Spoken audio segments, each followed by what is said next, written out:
87.7 anywhere with the Sports 56 app or at sports56whbq.com. But you can also keep up to date with everything going on by keeping up with Sports 56 on social media. Be sure to follow us on Twitter, Facebook, Instagram, YouTube, and Twitch for information on breaking news, chances to win prizes, and video of all the shows. Don't miss out on anything that's going on. Stay in touch with Sports 56, 96.1, and 87.7 on social media. Now, back to Sports 56 Middays delivered by FedEx. Here once again are Greg Gaston and Eli Savoie. Double dip tonight for Memphis hoop fans with the Grizzlies and Tigers both in action. The Tigers will begin at 7, home game at FedEx Forum against Temple. The Grizzlies on the road at Dallas will begin at 7:30. Grizzlies, in fact, 10 of their next 13 will be on the road. The trade deadline, a little more than 25 hours away. We'll see what transpires over that time period. Grizz, not a great record, to say the least, against the Mavs in Dallas.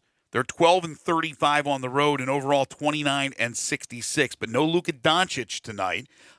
Jonas Valanciunas questionable with right knee soreness. I did see that Taylor Jenkins said that he went through shoot-around with no issues. Good.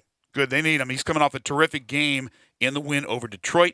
Grizzlies in Dallas tonight, in Philly on Saturday, at Washington on Sunday. Meanwhile, the Memphis Tigers playing the Temple Owls tonight. They have 10 games remaining in the regular season. This is a Temple team that has struggled in Aaron McKee's first year, but they are coming off a double-digit win over East Carolina. They're 11-10, just 3-6 in the conference. Tigers at 16-5 and 5-3. The last game, the Tigers win over Connecticut. We talked about this yesterday. Penny Hardaway on Monday night at his coach's show, radio coach's show, saying the reason he started his son, Jaden Hardaway, was because it was Autism Speaks game where he said his son was born with autism. And I think that threw everybody for a loop. I had no idea. And he said, so because of that game and the importance of autism awareness, he started Jaden. So I'm going to assume that Jaden won't start tonight. So what do you think the starting lineup should be now that things have changed? Lance Thomas has become a big contributor. Boogie's been inserted back into the starting lineup. With DJ Jeffries out now, who will be that fifth Damian starter? Ball goes back in. I don't know. So you would think Boogie, Ball, Quinones, Thomas, Achua. Yeah. Okay. The bench all of a sudden becomes very, very thin. Very thin and very small with Alex Lomax, who was huge, making those free throws down the stretch against Connecticut. Tyler Harris. I mean, you could put Harris in there for the shooting, but with the fact that you've got Lomax still coming off the bench, I would think that Ball becomes the guy that goes into the starting lineup. That would be my guess. Yeah, any type of issues with fouls in a game that's called closely, or God forbid any more injuries. I mean, I don't know how much thinner you can get. You don't need 10 players in a rotation to win in the NCAA tournament, but certainly you have to have, 7 or 8 capable, and that wasn't a problem early in the season for Memphis, but it seems like with each passing day, that depth is gone, and it becomes a pretty, or at least fairly thin team. Meanwhile, tonight, down at Ole Miss, they host South Carolina, but that's not the best part of the game, the night, really. It's Morgan Freeman night down there. They're giving away Morgan Freeman bobbleheads to the first 1,000 fans. Will Morgan be there?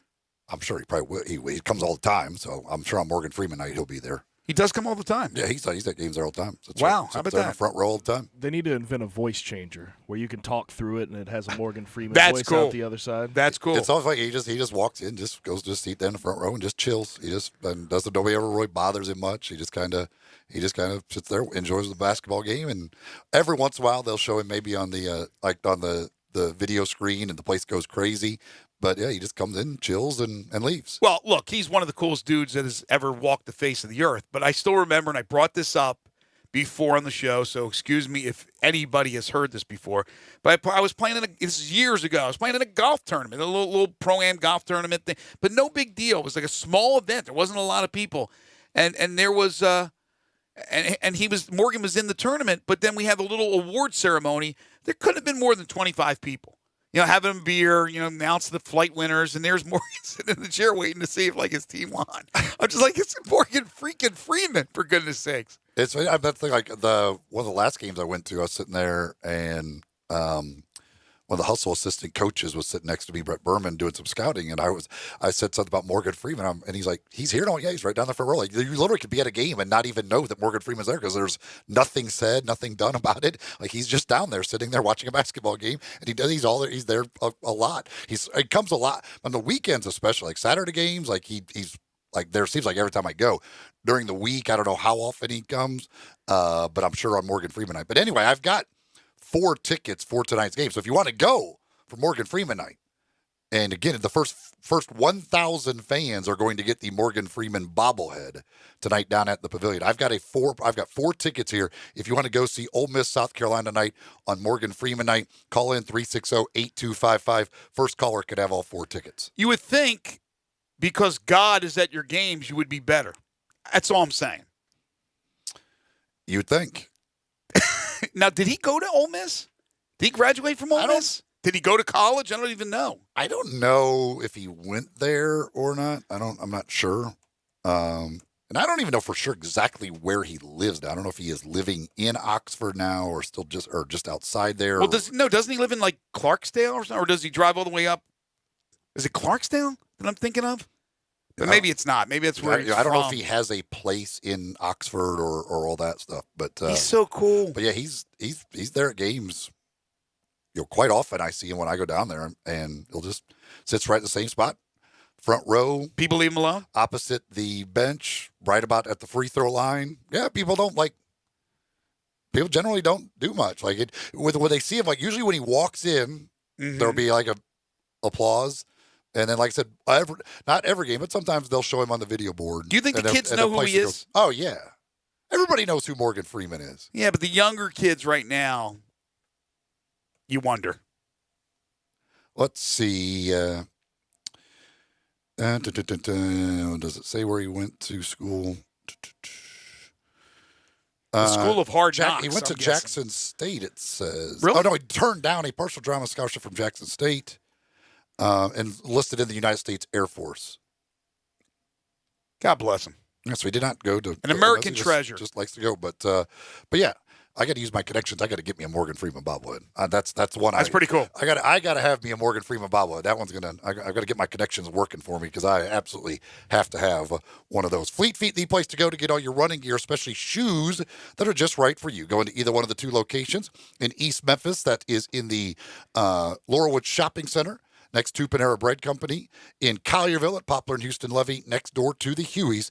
That's the 2 locations of Fleet Feet. You can also go online at fleetfeetmemphis.com or their Facebook page to get information about things they've got coming up and going on with group runs. They'll have their monthly pub run series that'll get rolling in the spring. They've got training programs that they do for various events. It's all through the folks at Fleet Feet. They're all about the runners. They're all about taking care of the runners out there. So if you're looking to get into it, or maybe you've been doing a lot of running and have been doing it for a long time, the folks at Fleet Feet can help you. Go see them again at either one of their 2 locations. Time now for one final thing. Before Greg and Eli get out of here for the day, they each have one final thing they think you should know to make it through the rest of your day. So here are Greg and Eli with one final thing. So odds are out on where Tom Brady will be playing week 1 of the 2020 football season. This is odds via Fox Bet, at Fox Bet app. New England, the heavy favorite. And, of course, I've said it all along. I think he will absolutely be back. I will be stunned if he's not.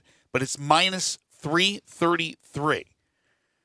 Next on the list, the Las Vegas Raiders. How weird does it say, or sound to say Las Vegas Raiders, plus 425. The Los Angeles Chargers, some would say that sounds weird too, plus 600. The Tennessee Titans, plus 1,200. And the Indianapolis Colts, plus 1,600. So the odds are in the favor of Tom Brady returning to the Patriots. Somebody texted, by the way, say Charleston, Mississippi is where he's living. Charleston. Where is that? They say it's a tiny town in the middle of nowhere. I know all about tiny towns in the middle of nowhere. That's where I grew up. So the NBA yesterday officially announced the fields for all of the various contests for All-Star weekend. We went over the dunk contest, terrible field the other day, although Gabe wants to see Derek Jones Jr., and he's really excited about it. Greg was both fine with it excited. too. You guys are both- Dwight you guys- Howard, you guys Aaron really like Gordon, Dwight Derek Howard. Jones Yeah, Jr. I'm They're good. solid dunkers. I'm good with it. Terrible lineup.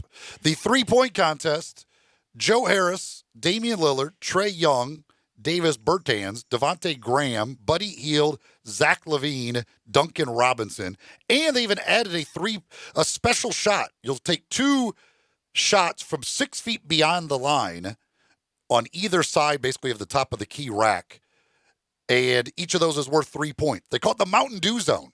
They should call it the Dame Lillard / Trae Young zone. That's going to be interesting to see those guys shooting that, but they'll get 2 extra shots, so they've added 10 extra seconds to the clock as well. They'll now have 70 seconds for the entire round. The skills challenge, Bam Adebayo, Patrick Beverly, Spencer Dinwiddie, Chris Middleton, Derrick Rose returns to Chicago for that. Domantas Sabonis, Pascal Siakam, and Jason Tatum make up the field for the skills challenge. I'm glad Derrick Rose is back at home in Chicago to be able to do that, but no Grizzlies. No, the Grizzlies got shut out. I would have really liked to have seen Jared Jackson Jr. get into the 3-point contest.